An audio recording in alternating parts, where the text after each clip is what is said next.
छात्रों नमस्कार। आज अपने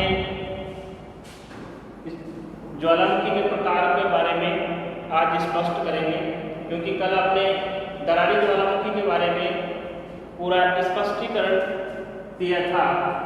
अब अपने आज जो ज्वालामुखी है, ज्वालामुखी के प्रकार, जिसमें मुख्य रूप से मैंने दो प्रकार बताए थे आपको। एक है दरारी ज्वालामुखी। तो दरारी ज्वालामुखी का स्पष्टीकरण यदि अपने उसको खोल के करें तो दरारी ज्वालामुखी का सीधा सा प्रकार कह सकते हैं या कारण कह सकते हैं कि जो ज्वालामुखी जो दरार के माध्यम से, यानी दरार के माध्यम से अपने पृथ्वी की आंतरिक संरचना से, यानी जो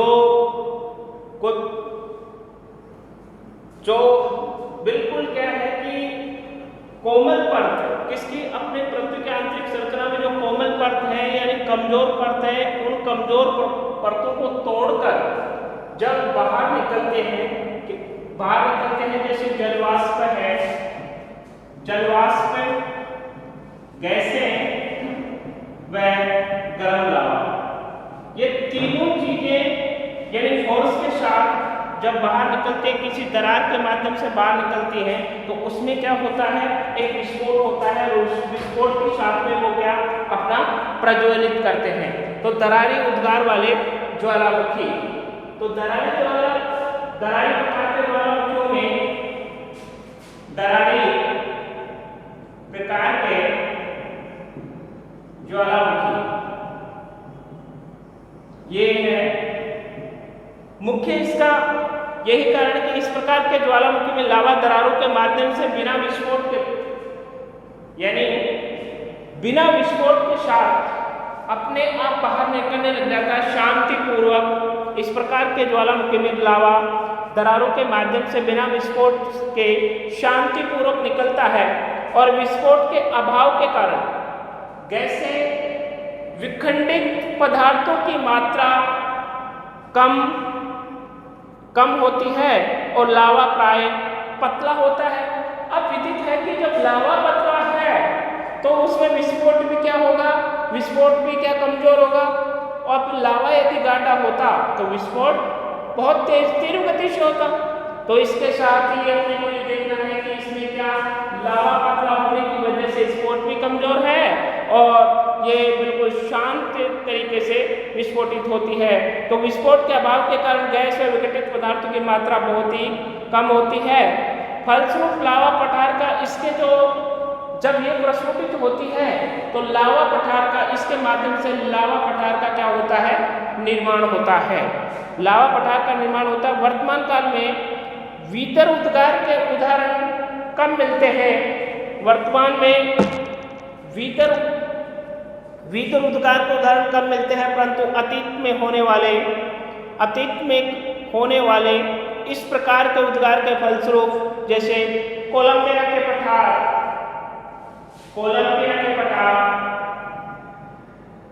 दक्कन का पठार, इनका निर्माण हुआ है किससे, दरारी प्रकार के ज्वालामुखी के माध्यम से। जैसे कोलंबिया का पठार है, दक्कन का पठार है, इनका क्या हुआ है, विकास हुआ है और वो अपने आप में एक जागृत उत्पन्न हुआ है। आइसलैंड में भी इस प्रकार के उद्गार के कई उदाहरण अपने को देखने को मिले हैं। तो अपने को सबसे ज्यादा ये ध्यान रखना है कि जो दरारी प्रकार के ज्वालामुखी है वो शांत प्रकार के ज्वालामुखी होने के साथ साथ इसमें क्या लावा पतला है और लावा पतला होने की वजह से ये क्या है, यानी पठारों का निर्माण, जैसे कोलंबिया पठार, दक्कन का पठार आदि का क्या करती हैं, निर्माण करती हैं। ये चीज मुख्य रूप से ध्यान रखना है। अब इसमें जो दरारी प्रकार के दरारी उद्गार वाले ज्वालामुखी हैं उसमें उद्गार की अवधि के आधार पर इनका प्रकार, उद्गार की अवधि के आधार पर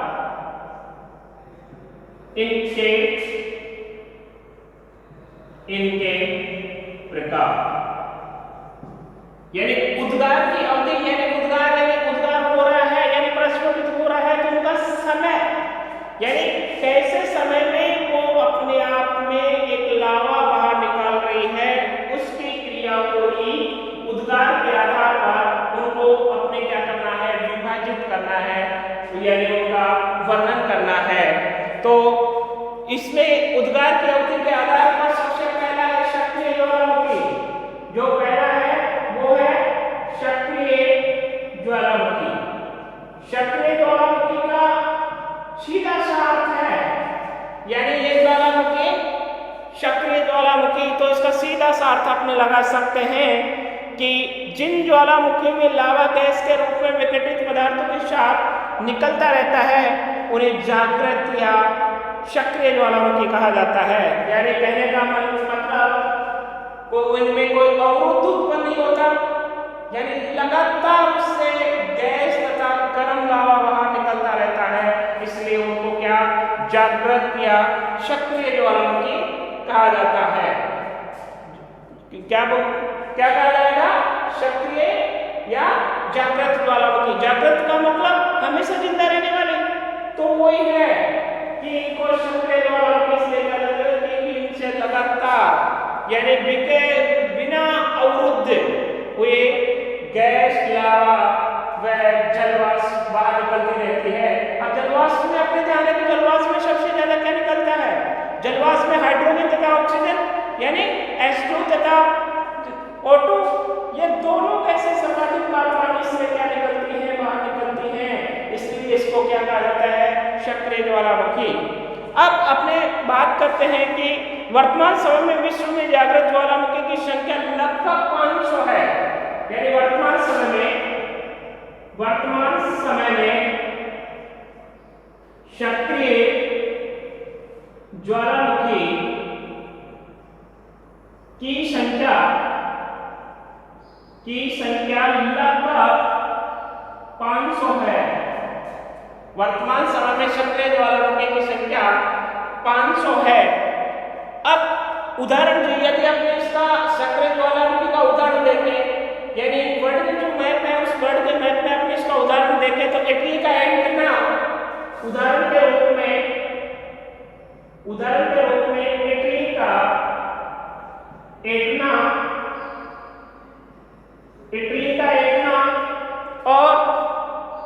इटली का एटना स्ट्रोम्बोली हवाई द्वीप का मोनोलवा, इटली का एटना स्ट्रोम्बोली हवाई द्वीप का मोनोलवा, ये किसके उदाहरण है, सक्रिय ज्वालामुखी के। इसके एग्जाम में आपको क्वेश्चन पूछ लेता है कि निम्न में से कौन सा सक्रिय ज्वालामुखी का उदाहरण नहीं है। यदि इनमें से एक दे दे, इटली का एंटना दे दे, स्ट्रोम्बोली दे दे, हवाई द्वीप का मोनोलवा दे दे, तो इनमें से और एक दे दे, जैसे फ्रांस का दे दिया, तो उसमें आपको पूछने निम्न में से कौन सा सक्रिय ज्वालामुखी का उदाहरण है, और इसमें से एक दे के 3 अन्य दे दे कि निम्न में से सक्रिय ज्वालामुखी का उदाहरण नहीं है। तो इसमें 2 प्रकार के क्वेश्चन बनते हैं, 2 प्रकार के क्वेश्चन को आपको क्या करना है, ध्यान रखना है। अब नेक्स्ट है, ये स्ट्रोम्बोली से सदैव प्रचलित गैसें निकलती रहती हैं, जो स्ट्रोम्बोली से सदैव प्रचलित गैसें निकलती रहती हैं। अतः इस ज्वालामुखी को भूमध्य सागर का प्रकाश स्तंभ कहा जाता है। भूमध्य सागर का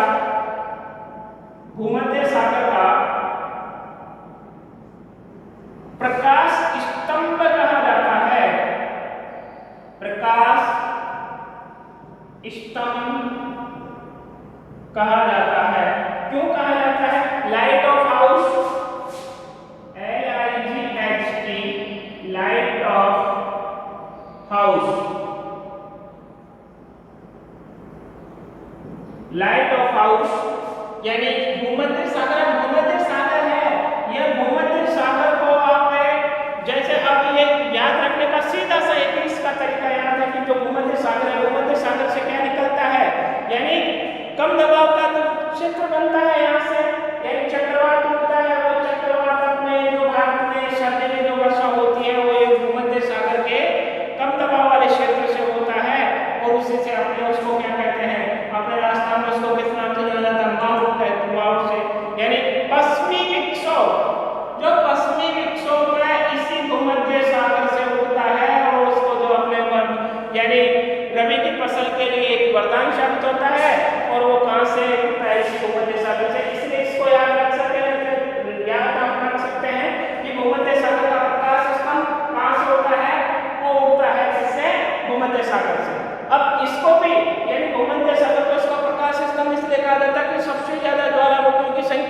कहाँ है, यही होती है।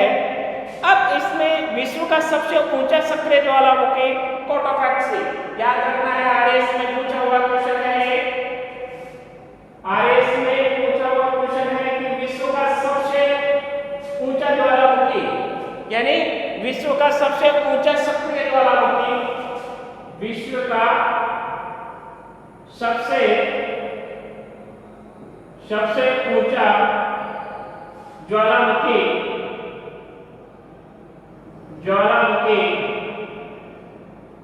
वो है कोटोपैक्सी। ये आरएस में क्वेश्चन पूछा जाता है कि विश्व का सबसे सक्रिय ज्वालामुखी, सबसे ऊंचा, विश्व का सबसे ऊंचा ज्वालामुखी जो कौन सा सक्रिय, कौन सा है, कोटोपैक्सी। तो ये याद रखना है। अब इसमें इसकी जिसकी ऊंचाई है 5879 मीटर है, इस कोटोपैक्सी की 5879 मीटर क्या है इसकी ऊंचाई। याद रखना है, जीके का क्वेश्चन बनता है इसमें। जो दक्षिणी अमेरिका में स्थित है, ये ऐसे भी पूछ सकता है कि ये कहाँ है, तो वो है साउथ अफ्रीका, यानी दक्षिणी अमेरिका, दक्षिणी अमेरिका में स्थित है, दक्षिणी अमेरिका में स्थित है कोटोपैक्सी। अब है सेकंड प्रसुप्त ज्वालामुखी, प्रसुप्त ज्वालामुखी दूसरा, प्रसुप्त ज्वालामुखी। प्रसुप्त ज्वालामुखी ये वो ज्वालामुखी है जो उद्गार के बाद सुस्त पड़ जाता है, यानी उद्गार होता है इसमें वाष्प गैसें ये बाहर निकलती हैं, तथा उसके निकलने के पश्चात, इसका प्रस्फुटित होने के पश्चात, लावा बाहर निकलने के बाद में ये क्या पड़ जाती है, बिल्कुल क्या पड़ जाती है, सुस्त पड़ जाती है। सुस्त पड़ने के कारण इसी ज्वालामुखी को प्रसुप्त ज्वालामुखी कहा जाता है। यानी एक बार उद्गार हो गई और उद्गार होने के बाद में वो कई दिन तक क्या पड़ जाती है, शांत पड़ जाती है और उसमें कोई क्रिया नहीं होती, और क्रिया नहीं होती है तो उसको क्या कहा जाता है, प्रसुप्त ज्वालामुखी। अब ये प्रसुप्त ज्वालामुखी है, परंतु कभी कभी इसमें क्या हो जाता है, उद्गार भी होने लग जाता है कभी कभार, यानी कई वर्षों के बाद इसमें क्या हो जाता है, उद्गार भी होने लग जाता है। इसका उदाहरण देखें तो इटली का विसुवियस, इसके उदाहरण है इटली का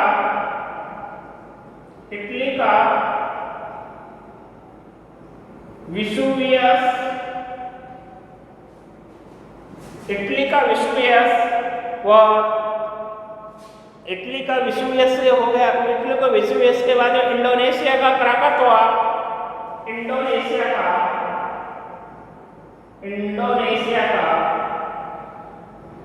क्राकाटोआ, जापान का फ्यूजियामा, जापान का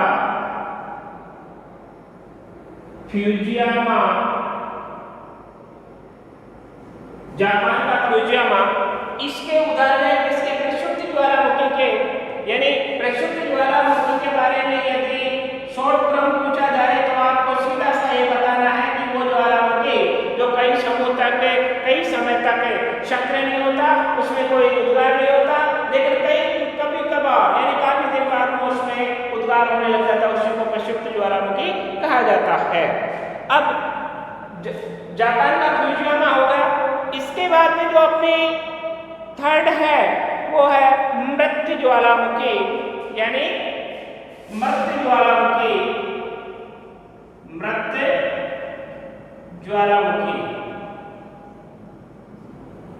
ये मृत ज्वालामुखी है। इस मृत वैसे ज्वालामुखी जिनमें भूगर्भ के इतिहास के अनुसार बहुत लंबे समय से पुनः उद्गार नहीं हुआ है, उसको क्या कहा जाता है, मृत ज्वालामुखी। यानी एक बार जिसमें लावा बाहर निकल गया और उसके बाद में उसने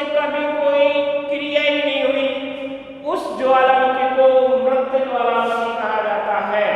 यानी समझने के तौर पे यानी वो एक बार सक्रिय हो गई और एक बार सक्रिय होने के पश्चात कभी उसमें कोई क्रिया ही नहीं हुई, उस ज्वालामुखी को मृत ज्वालामुखी कहा जाता है। अब इसके उदाहरण जैसे म्यांमार का यानी ब्रह्मा का माउंट पोपा, म्यांमार यानी ब्रह्मा का माउंट पोपा इस तरह का उदाहरण है। यानी म्यांमार में ये जो माउंट पोपा है ये एक बार सक्रिय हुई थी, उसके बाद में बिल्कुल क्या पड़ी है, मृत पड़ी है, उसके बाद में उसमें कभी क्रिया ही नहीं हुई। माउंट पोपा। अफ्रीका का किलिमंजारो, अफ्रीका का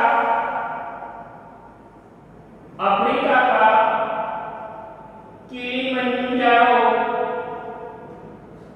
तथा ईरान का कोसुल्तान,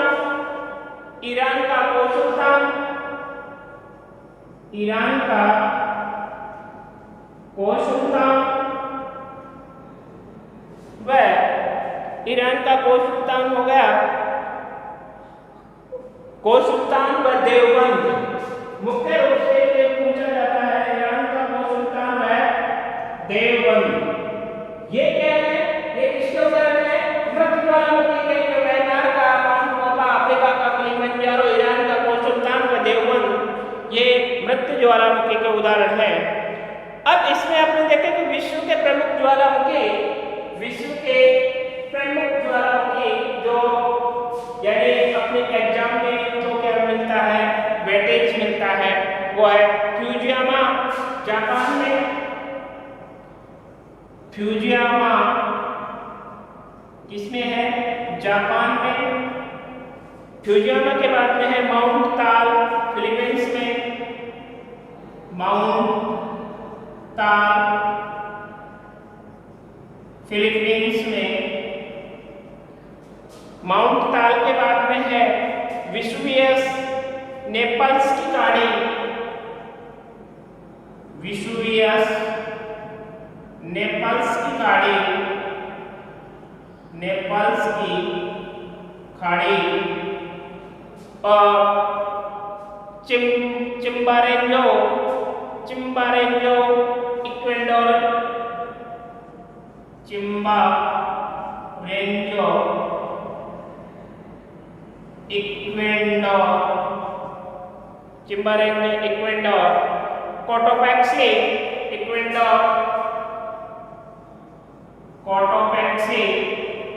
जो सबसे बड़ा सक्रिय ज्वालामुखी है विश्व का, इक्वेडोर में है, याद रखना इक्वेडोर, कोटोपैक्सी जो विश्व का सबसे ऊंचा सक्रिय ज्वालामुखी। अब है मोना लोआ हवाई द्वीप, मोना लोआ हवाई द्वीप,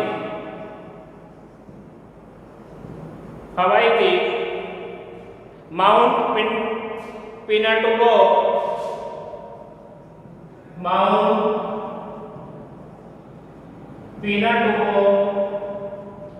ये कहाँ है माउंट पिनाटुबो, ये माउंट पिनाटुबो है फिलीपींस में,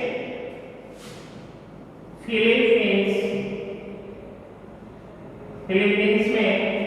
और माउंट एरेबैक्स रास में, माउंट एरेबैक्स, ये रास का है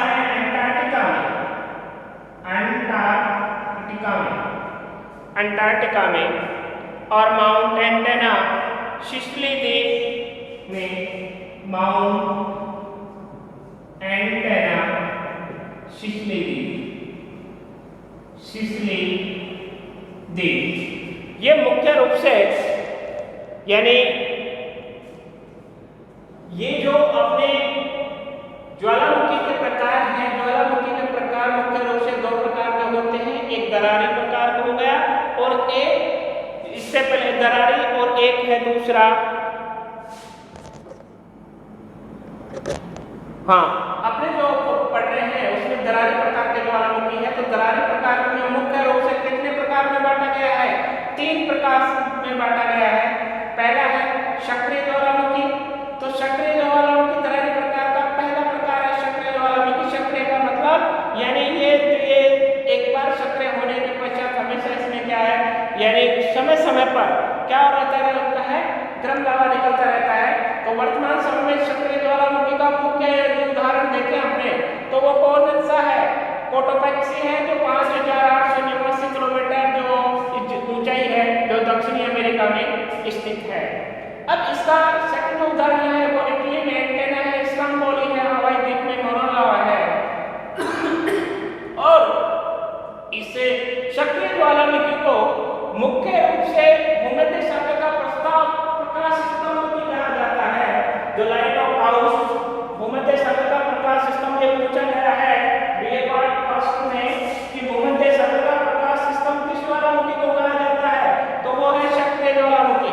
दूसरा प्रकार है इसमें प्रक्षुब्ध ज्वालामुखी जो इटली का विसुवियस, इंडोनेशिया क्राकातोआ, जापान का फ्यूजियामा।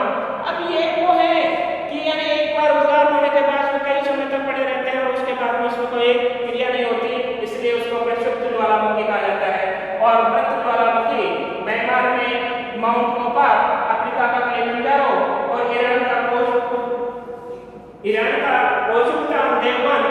अब जो ये है मृत ज्वालामुखी यानी स्पष्ट नाम से विदित हो रहा है, नाम से पता चल रहा है कि मृत यानी मरा हुआ, डेड, इसलिए उसको क्या कहा जाता है, मृत ज्वालामुखी। यानी एक बार इसमें प्रस्फुटित हो गया और उसके बाद में कभी ये जागृत नहीं हुई, इसलिए इसको मृत ज्वालामुखी कहा जाता है।